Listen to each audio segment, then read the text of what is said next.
Pang-ilang bedsheet na nga namin to kay GJ Dreams PH mga sister ko. Fully garterized ito mga sis, 3-in-1 Canadian bedsheet tapos pillowcase. Mga mima ko, sa may mga toddlers dyan, talagang kinakailangan natin yung ganito, yung fully garterized mga mima ko kasi para hindi siya madaling matanggal. Maple leaves yung design niya mga sister ko. Actually, binili ko to nung summer mga sis, pero gusto ko lang ipakita sa inyo na halos every week nagpapalit nga kami ng bedsheet mga mima ko. Pero yung quality pa rin mga mima ko, hindi pa rin yan na kumukupas, walang sira mga sis, hindi numipis yung tela niya, ganun. Kasi yung ibang mga bedsheet mga sister ko, makikita yun na kaagad ng parang meron na siyang butas-butas, ganun, lalo na kapag washing machine nga ang gamit ninyo. Ang ganda ng pagkakatahi ng garter nila mga mima ko. Tapos yung ginamit nilang tela, quality mga sister ko. Kasi may mga tela mga mina, ilang laban nyo lang, nasisira na nagpupunit na. Ito mga sis, hindi.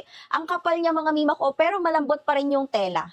May kasama na nga yung dalawang pillowcase mga sister ko, pero kung gusto niyo ang bumili pa ng another extra pillowcase mga sis, meron naman dyan, pwede nyo i-select. Available siya sa iba't ibang sizes mga sister ko, may king, queen, single, or kung ano man ang kailangan ninyo. Mga mi, ang sarap kayong matulog kapag bago ang bedsheet. Kaya ano kinakailangan gawin? Add to cart at mag-checkout na. Bye!